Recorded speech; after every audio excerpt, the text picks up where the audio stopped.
माझ्या महाराष्ट्रातील बांधवांनो, भगिनींनो आणि मातांनो,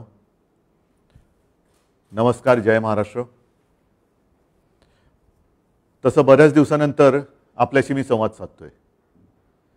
मधल्या काळामध्ये काय काय घडलंय आणि काय काय घडतंय हे आपण सर्वजण पाहत आहात. एक विचित्र परिस्थिती अशी निर्माण झालेली आहे. नैसर्गिक आपत्ती पण येते आहे, कोविडचं संकट तर आहेच, त्यात एका बाजूला ऑलिम्पिक पण सुरू आहे.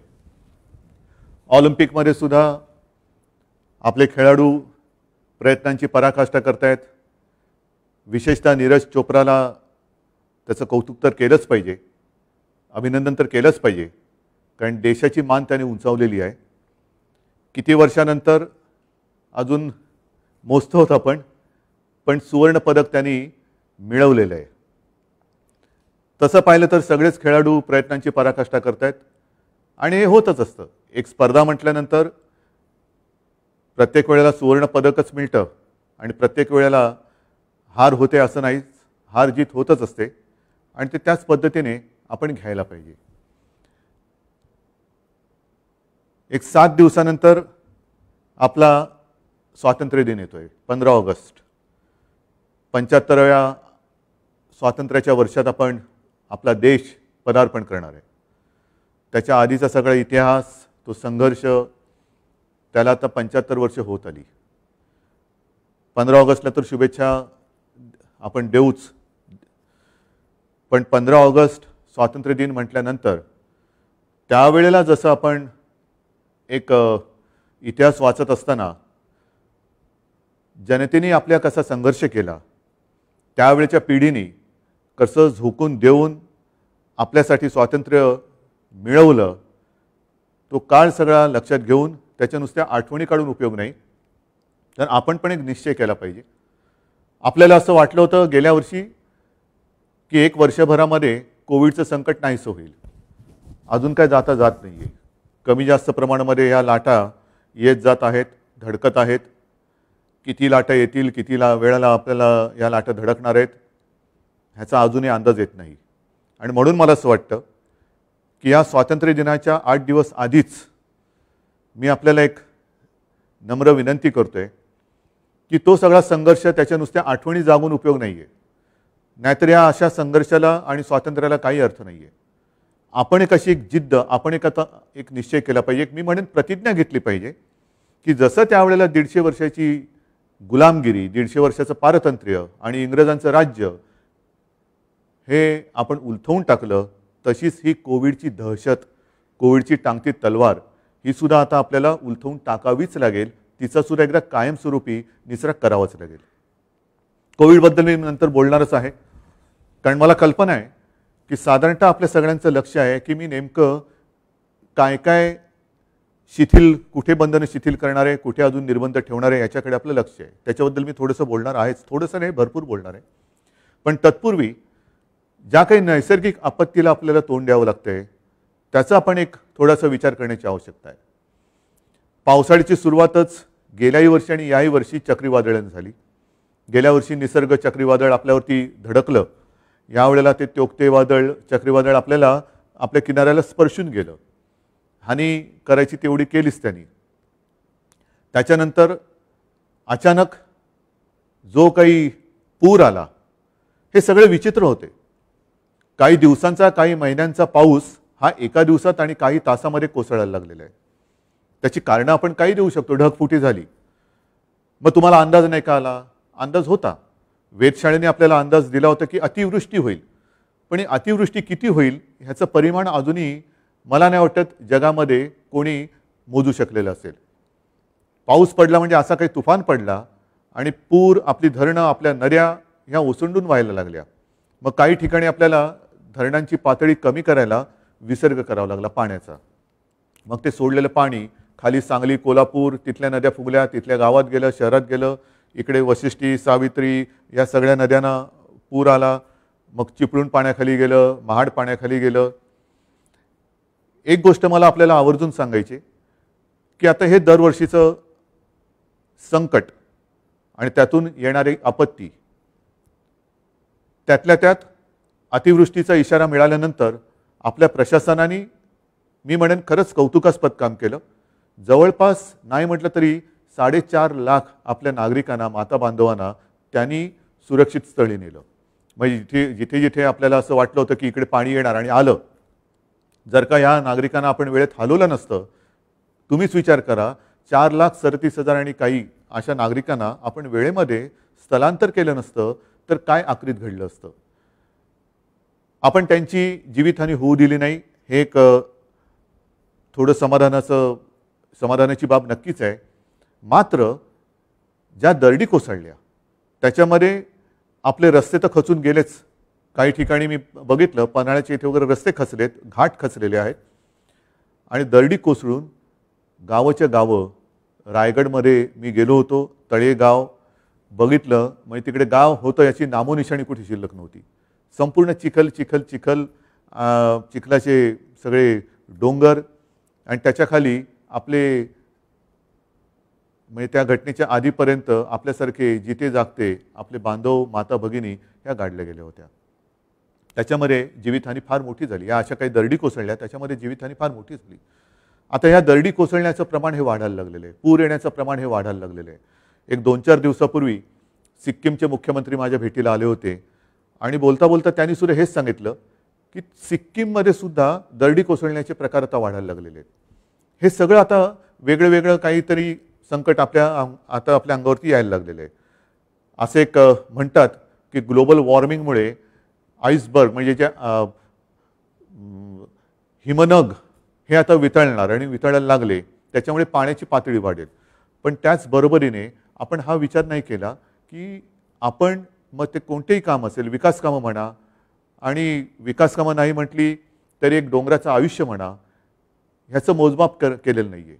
मग या दरडी कोसळायला लागलेल्या आहेत. काही धोकाग्रस्त, दरडग्रस्त होऊ शकतील अशा काही वसाहती आहेत. आपल्याला आता कायमस्वरूपी विचार करावा लागणार आहे. म्हणून मी तिथे जेव्हा गेलो होतो, एक साधारणतः अशी एक परंपरा आहे, नाहीतर अशी एक पद्धत आहे की मुख्यमंत्री आल्यानंतर एका पॅकेजची घोषणा करतात. मी स्पष्टपणाने म्हटलं होतं, मी आल्याबरोबर ती पॅकेजची घोषणा करणार नाही, परंतु कोणालाही वाऱ्यावरती सोडणार नाही.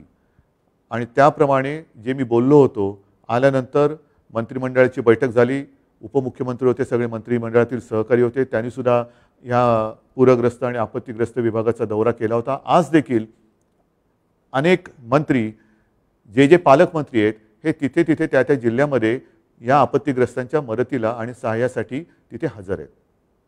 आम्ही एक आढावा घेतला काय करता येईल, कारण घरदारं तर वाहून गेली होती, घरादारामध्ये, दुकानांमध्ये चिखल झाला होता.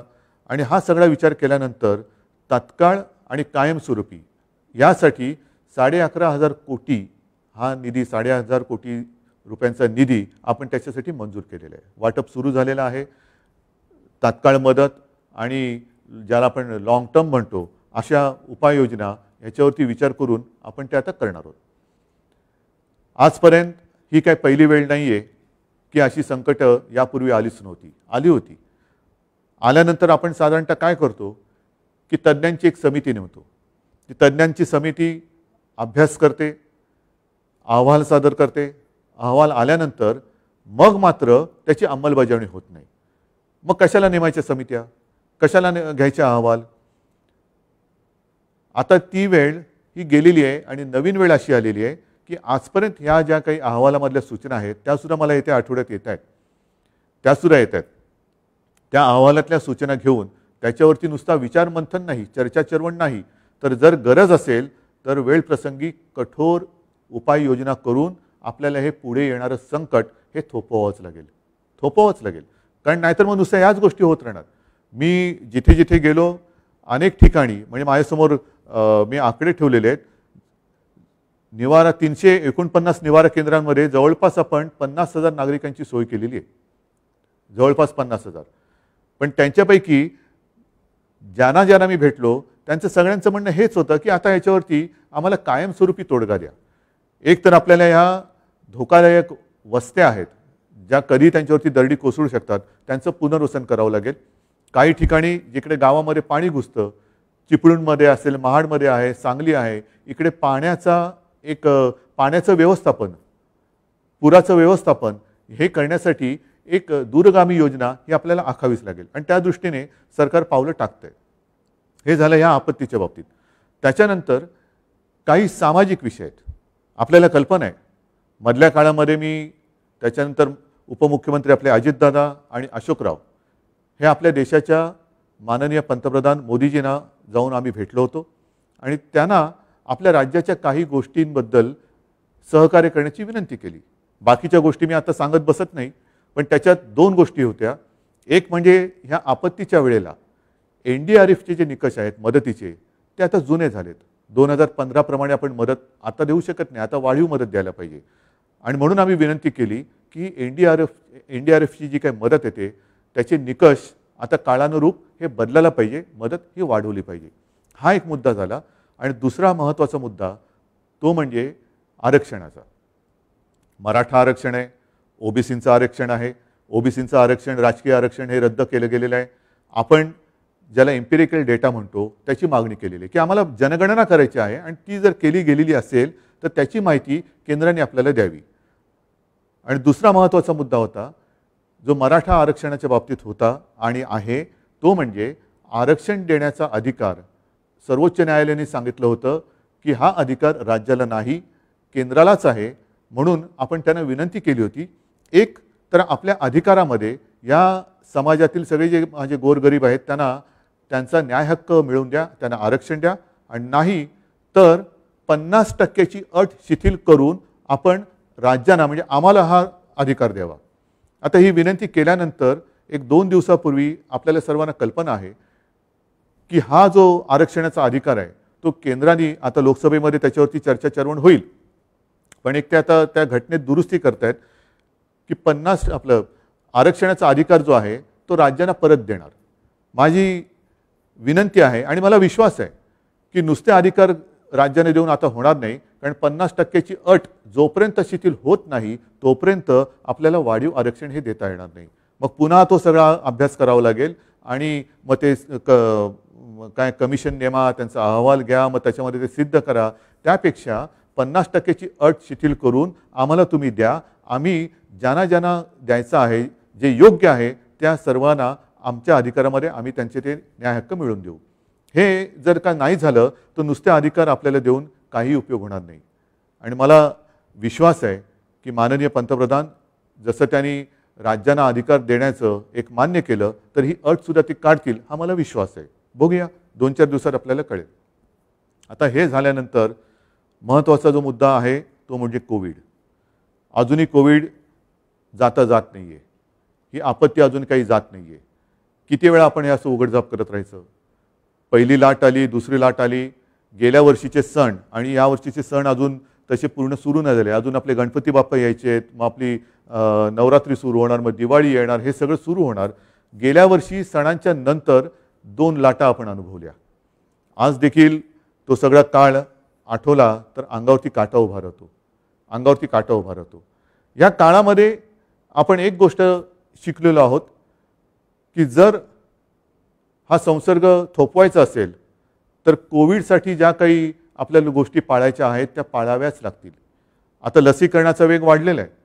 आपण एका दिवसामध्ये मला असं वाटतं की 8 लाख लोकांना लसीकरण केलेलं आहे. हा आपला एक मी विक्रम ह्या अर्थाने नाही म्हणत, पण ही आपली क्षमता आहे. 10 लाख 15 लाख इथपर्यंत सुद्धा आपण जाऊ शकतो. साहजिकच आहे लसचा साठा, लसचा पुरवठा हा जसा जसा वाढतोय तो वाढतोय. दर महिन्याला थोडा वाढत जातोय. तसा लसीकरणाचा आपला वेग हा सुद्धा वाढत जाणार आहे. पण जोपर्यंत लसीकरण एका ठराविक टक्क्यामध्ये आपलं पूर्ण होत नाही तोपर्यंत मात्र काही वेळेला आपल्याला काही गोष्टी या पाळाव्याच लागणार आहेत. मी जे आपल्याशी बोलतो आहे ते बोलताना आपण नुसतंच लॉकडाऊन करून गप्प बसलेलं नाही याची आपल्याला कल्पना आहे. आरोग्य सुविधा आपण वाढवत आहोत, दर दिवशी वाढवत चाललेलो आहोत. पूर्ण राज्यामध्ये जर का तिसरी लाट आली, येऊन नये पण आली तर गेल्या वेळेला आपण कुठे कमी पडलो त्याचा आढावा घेऊन आरोग्य सुविधांमध्ये आपण वाढ करत चाललेलो आहोत. म्हणजे साधारणतः सांगायचं झालं तर लॅब ज्या आहेत, प्राथमिक गोष्ट कुठे होते सुरू, चाचणी, टेस्टिंग लॅब ह्या मी तुम्हाला अनेकदा सांगितलेल्या आहे. पूर्वी आपल्या राज्यात ज्या 2 होत्या त्या आपण आता 600च्या वरती नेलेल्या आहेत. नंतर आयसोलेशनचे बेड्स हे पूर्वी काही हजारात होते, आता जवळपास 4.5 लाखाच्या वरती आपण नेलेले आहेत. ICU बेड्स हे आयसोलेशन वेगळे आणि ICU वेगळे. ICUचे बेड्स आता आपल्याकडे साधारणतः 34,507 आहेत. ऑक्सिजनचे बेड्स हे आज आपल्याकडे 1,10,683 आहेत ऑक्सिजनचे, ज्याची गरज गेल्या वेळेला खूप आपल्याला लागली होती. साधारणतः 80,000 रुग्ण हे त्या पीकच्या वेळेला ज्यांना ऑक्सिजनची गरज होती त्यांना ह्या बेडचा उपयोग झाला होता. व्हेंटिलेटर्स आज आपल्याकडे साधारणतः 13,500 आहेत. बाकी मास्क वगैरे ह्या तर गोष्टी झाल्याच, त्या तर आहेतच. विशेष म्हणजे आपल्याला सर्वांना कल्पना आहे की गेल्या वेळेला एक फेब्रुवारीमध्ये आपल्याला असं वाटलं होतं की कोविड गेला. जशी आज परिस्थिती आहे तशीच त्यावेळेला होती, आजच्यापेक्षा अधिक चांगली होती. आज अजूनही आपण त्या आकड्यावरती आलेलो नाही आहोत. आणि मग विदर्भामध्ये थोडीशी आपल्याला एक वाढ दिसायला लागली होती, अमरावती आणि त्या परिसरामध्ये.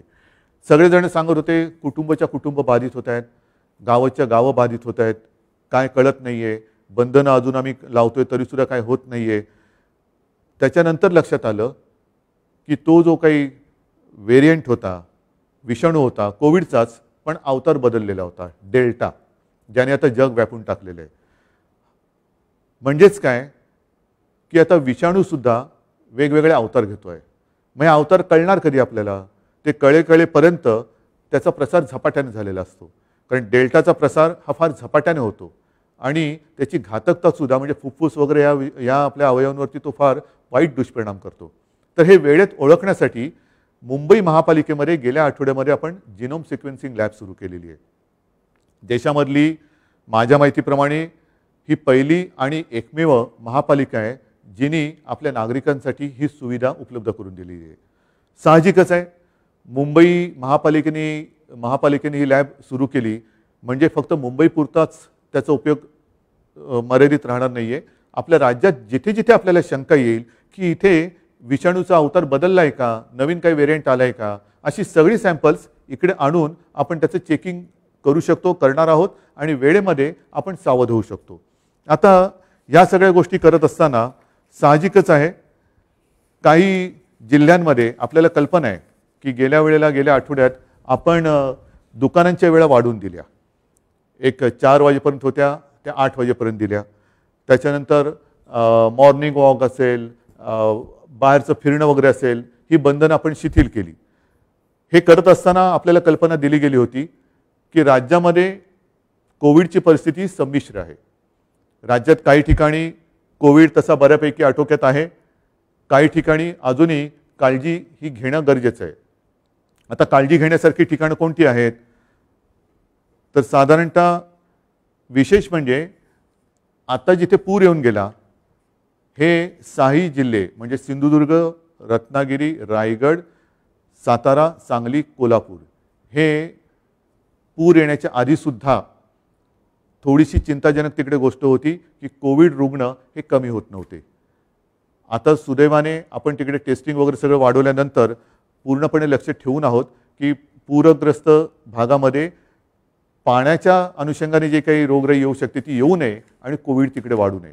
मात्र जे जिल्हे अजूनही थोडेसे काळजी करण्यासारखे आहेत, मी जिल्हे म्हणतो, याच्यामध्ये शहर आणि ग्रामीण भागात थोडासा वेगळा होऊ शकतो आणि ग्रामीण भाग आणि शहर असं वेगळं केल्यानंतर जिथे आपल्याला काळजी वाटते त्या जिल्ह्यात शहरी भाग जर का कमी वाढीचा असेल तर तिकडे आपण काही शिथिलता देऊ शकतो.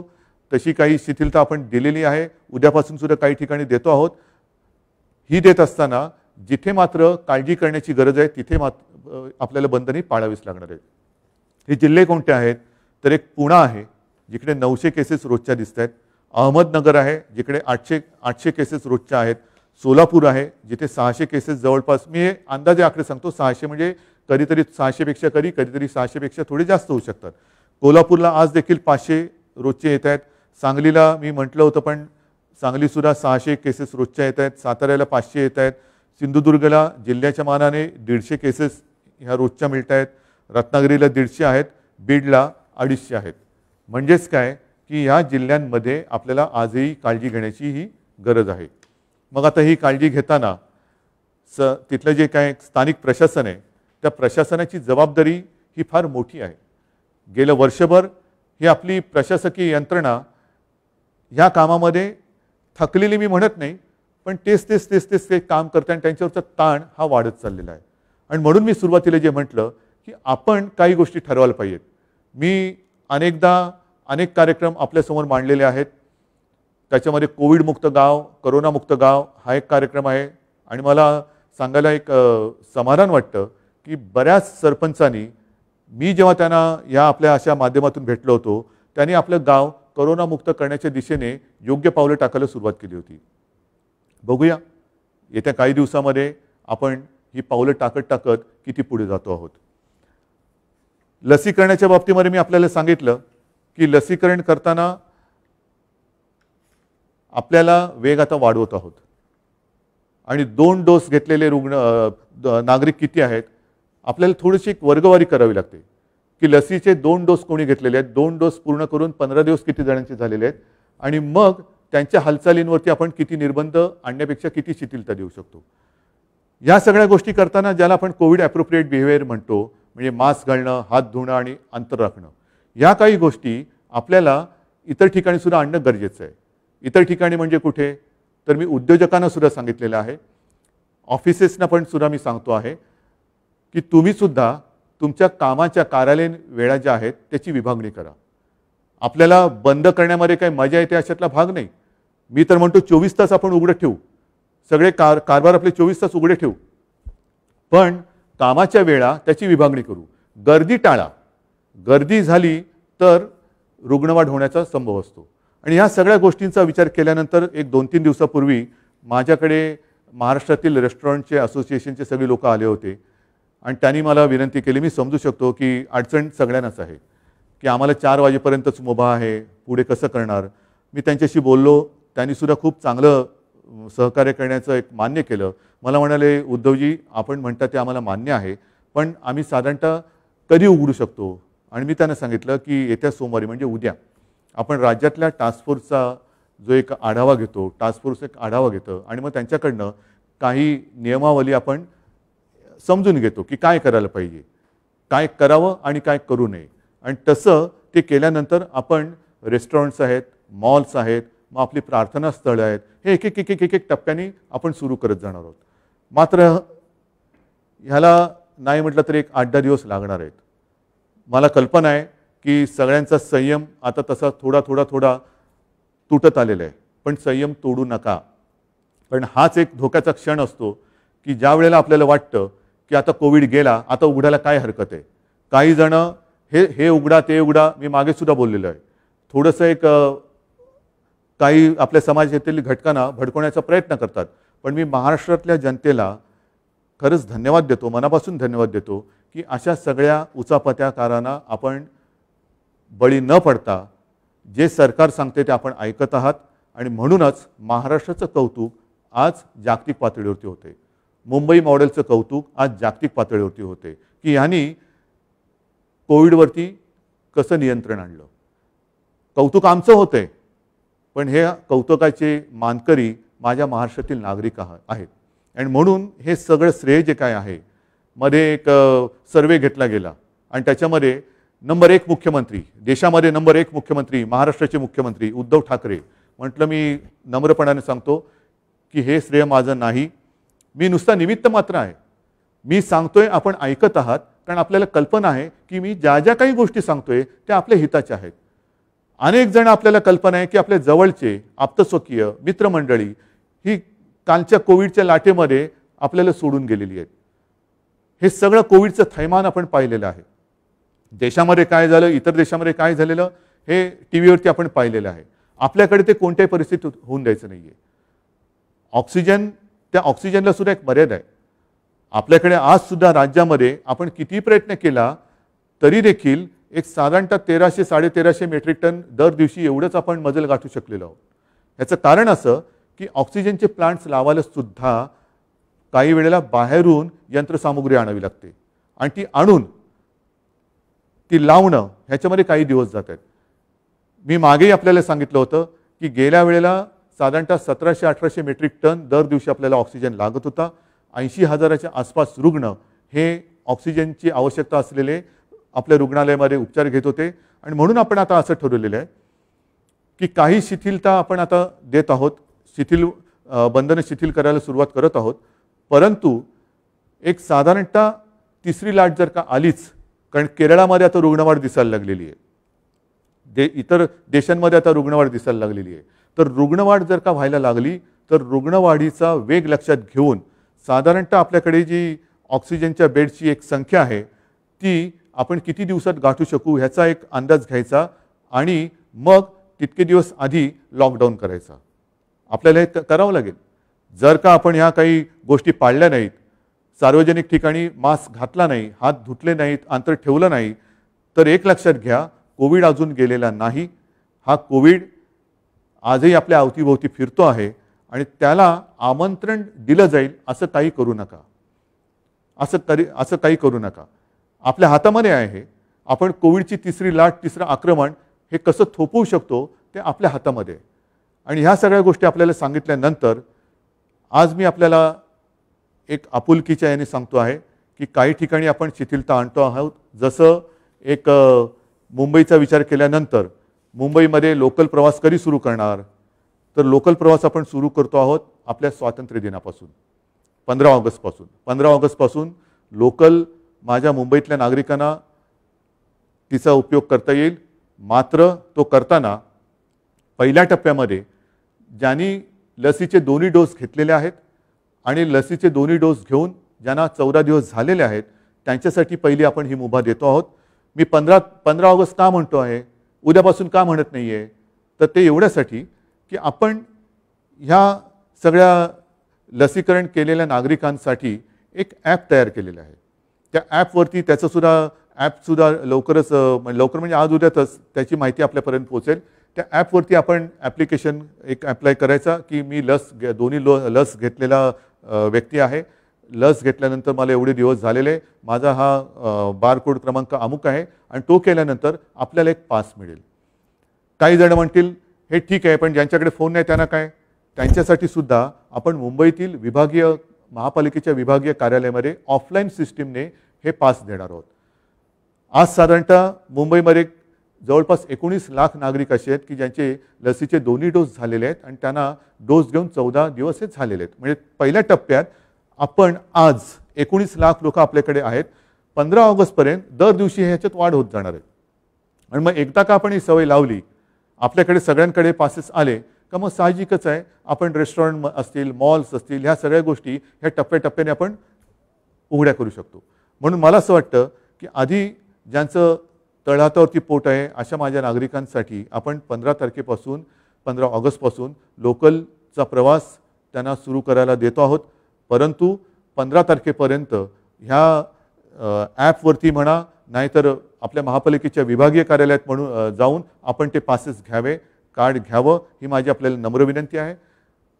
ही जशी मी त्यांना विनंती करतो आहे तशीच विनंती संपूर्ण राज्यातल्या ऑफिसेस त्यांनासुद्धा करतो आहे. मी अनेकदा बोललेलो आहे की आपण आपल्या कार्यालयीन कामाच्या वेळा ह्या विभागून घ्या. 24 तास आपलं ऑफिस आपण सुरू ठेवू शकाल जर आपण कामाच्या वेळांची विभागणी केली तर. एका वेळेला गर्दी करू नका. कामाच्या वेळा ज्यांना वर्क फ्रॉम होम शक्य असेल ते वर्क फ्रॉम होम करतील आणि ज्यांना आवश्यक आहे ती लोक कार्यालयात हजर राहून काम करतील. तसंच उद्योजकांना सुद्धा मी सांगितलेलं आहे की आपण जशी आम्ही फील्ड हॉस्पिटल्स उभी केलेली आहेत तशीच आपण हॉस्पिटल्स नव्हे तर आपल्या कर्मचाऱ्यांसाठी निवासाची सोय एकतर आपल्या कॅम्पसमध्ये करा आणि कॅम्पसमध्ये नसेल तर आजूबाजूला कुठेही जर का जागा असेल तर सरकार आपल्याला मदत करेल. तात्पुरती निवासाची सोय आपण तिकडे करू शकतो की जेणेकरून उद्या वेळ येणार नाही, वेळ येऊ नये, पण पुन्हा निर्बंध लावायची वेळ आलीच तर हे कर्मचारी त्यांच्या गावात त्यांना जाण्याची आवश्यकता लागणार नाही. ते त्यांच्या त्या निवासातून आपल्या कारखान्यात येऊ शकतील आणि आपलं अर्थचक्र चालू राहील. तर ह्या काही गोष्टी आपल्याला ह्या कराव्या लागतील. आम्हाला सुद्धा कल्पना आहे आणि कोणालाही असा आनंद वाटत नाही की सगळ्यांना प्रत्येक वेळेला बंधनामध्ये ठेवायचं. बाकीच्या बऱ्याच गोष्टी आहेत पण सगळ्या गोष्टी मी काही आता आपल्याला सांगत बसणार नाही. पुन्हा एकदा सगळ्यांना नम्र विनंती करतो आहे की अजूनही संकट टळलेलं नाही. सणासुदीचे दिवस अजूनही आपले पुढे आहेत. या दिवशीसुद्धा गर्दी होणार नाही ह्याचीसुद्धा आपल्याला एक काळजी घ्यावी लागणार आहे. आणि हॉटेल, रेस्टॉरंट्स, मॉल्स, प्रार्थनास्थळं यांच्याबाबतचा निर्णय हा उद्या टास्क फोर्सची मीटिंग जी होणार आहे त्याच्यामध्ये चर्चेला जाऊन तो सुद्धा आपण लवकर जाहीर करू. स्वातंत्र्य दिन 8 दिवसावरती आलेला आहे. तोपर्यंत आपण एक मनामध्ये निश्चय करूया, प्रतिज्ञा करूया की यावर्षी मात्र या स्वातंत्र्य दिनापासून आम्ही सगळेजण शपथबद्ध होत आहोत की लवकरात लवकर आम्ही कोविडपासून मुक्ती, माझा देश, माझं गाव, माझं शहर, माझं कुटुंब सगळेजण आम्ही कोविडमुक्त होऊ. आणि हे स्वातंत्र्य जसं त्यावेळेला लोकमान्य म्हणाले होते की स्वराज्य हा माझा जन्मसिद्ध हक्क आहे आणि तो मी मिळवणारच, त्याच स्वराज्यामध्ये आता कोविडपासून मुक्तता मिळणं हा माझा जन्मसिद्ध हक्क आहे आणि तो मी मिळवणारच हा निश्चय करूया. पुन्हा एकदा सगळ्यांना धन्यवाद देतो, शुभेच्छा देतो. जय हिंद, जय महाराष्ट्र.